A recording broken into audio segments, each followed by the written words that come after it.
So Don't Look Up came out into cinemas yesterday. So with this movie coming out and then Moonfall coming out soon, yes, they decided that making a movie about the moon falling would be a good idea. But you know what? Everybody has those guilty pleasure movies, you know? Whatever they may be for you, for me personally, they are disaster movies. I love disaster movies. Whether it's about a tornado or the end of the world, I just can't get enough of them. So I was really excited to hear about this movie. So basically, this is being marketed as a comedy more than a drama. So it's coming to Netflix on December 24th, but it's currently in cinemas now. So this is definitely an all-star cast. We have Leonardo DiCaprio, Timothée Chalamet, which is definitely who I was most excited for, just being honest. We have Ariana Grande, we have Jennifer Lawrence, we have Meryl Streep, we have just basically all of Hollywood. But you know, just because there's an all-star cast does not mean that it's going to be a good movie. We need also good script, good direction, and unfortunately in a few of those areas, this movie definitely failed. But one thing that I really did like was the commentary, the social commentary on how power corrupts, how fame and all of that can just go to somebody's head, which is a pretty big theme of this movie. But one thing that I didn't like was the comedy. A lot of the comedy was very hit and miss. I really think it would have been better if they made this a drama and just had a few comedic moments rather than actually market it as a comedy. So Jonah Hill can be funny in certain movies like Superbad, but in this movie, he just wasn't funny at all. So he plays the president's son, the first son, I guess he's called. I don't know. We have Meryl Streep playing the president. We have Ariana Grande basically playing herself, or what I imagine she's probably like in real life. We have Jennifer Lawrence playing this student who's working towards her PhD, and Leonardo DiCaprio's character, Dr. Russell, I think his name is. He is her teacher. And basically we have Timothée Chalamet as this guy who is a fan of Jennifer Lawrence's character after she goes on air and tells the truth about the corruption and everything that's happening. And he admires her for telling the truth. And basically they get together and get engaged because even though they've known each other for a few days, well, they're all going to die, so why not? Plus it's Timothée Chalamet, so why not? Anyway, so basically they have this one moment that I thought was really funny where we see everybody has found out the truth about the comet, that they're all going to basically probably die. Like there's a really, really good chance they're going to die in 6 months' time. And then we see all these people working out at the gym, and I'm like, if you found out you were going to die, why would you be working out at the gym? So basically Jennifer Lawrence's character, whose name I can't remember, and Dr. Randall go to meet the president, but because they don't come from like a fancy Ivy League school, she doesn't really take them seriously. So they go on this talk show to try to warn the public, and they don't get taken seriously by that either, and basically everybody is treating it like a huge joke. But then the moment comes where they do get validated because the president decides to get some Ivy Leaguers to run the data, and when the Ivy Leaguers see that the data is correct, then they take it seriously. Why do I keep saying data instead of data?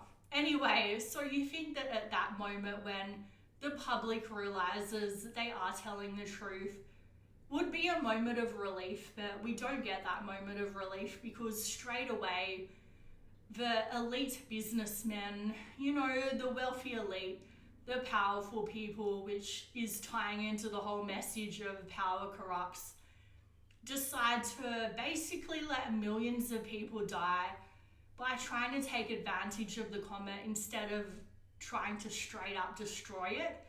So basically they have this idea to try to break up the comet into a lot of little pieces and harvest this precious material that's inside the comet. So it's really valuable material that they want to use to build these supercomputers or something. I don't know, it's basically what Mark Zuckerberg would probably do if a comet was heading to Earth. Anyway, so they do that. And basically Dr. Randall starts to think, maybe this is a good idea, and he joins the dark side, and Jennifer Lawrence's character just goes off and does her own thing. And then the wealthy businessman, who is basically Joe Biden's long lost twin, you'll see what I mean when you watch the movie, he, basically screws everything up and it doesn't work. Big surprise, but before that happens, you see Dr. Randall, he cheats on his wife, and it goes into that message of power corrupts. He's starting to get famous, people are paying attention to him, and he starts to get, too big for his boots. Anyway, eventually he starts to come around and realizes he's being a huge jerk, and he sort of goes back to the light side, rejoins the good guys, and tries to start warning people that this is a bad idea and that it's not going to work.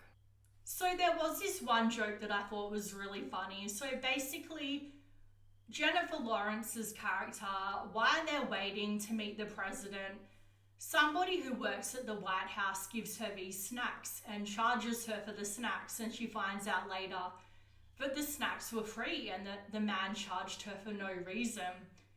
And despite everything that's happening, she keeps complaining about the snacks, and I just kept thinking that this was something that George Costanza from Seinfeld would do. It was just pretty hilarious. So the machine that they send to absorb the materials and to break up the comet into little pieces doesn't work. So basically they're all screwed, and the comet comes to Earth, and the ending was quite impactful in its simplicity because they're just gathered together around the table holding hands when the comet strikes. Unfortunately, we see that the rich elite do survive. They get on this plane that they had built as a backup plan, and somehow it manages to miss all the debris that's in space. We see all this huge debris, and somehow the plane misses it. And there's this sort of life-preserving machine, I guess, that's sort of like that movie, that Jennifer Lawrence movie Passengers, if you've seen that. It's sort of like that, and they wake up years and years in the future when the planet is once again inhabitable and ready for people to live on it again. And yeah, it's sort of it's not a happy ending because you see the rich survive when they don't deserve to, because they basically left the whole Earth to be destroyed because of their greed, which obviously is the message behind the movie. So the acting was good as expected with this cast. The script needed work. The jokes didn't really flow right. The whole movie was a little clunky in areas. The visuals were pretty good for disaster moments, but they were very few and far between. There was no tidal wave moment, and I was really disappointed about that. I love my tidal wave moments in disaster movies. Maybe they saved money on the special effects so that they could pay the cast. But if Netflix wants to compete with the big studios, they need to step their game up. They need more than a good cast. Anyway, so the visuals were okay. This wasn't a bad movie, but I would say save your money and watch this on Netflix instead. I would give this a 6 out of 10. So if you want to see more reviews from me, or trailer reactions, or just general weird videos that I post, please feel free to subscribe, or just give this video a like, and let me know in the comments down below what you thought of it. I would really like to know.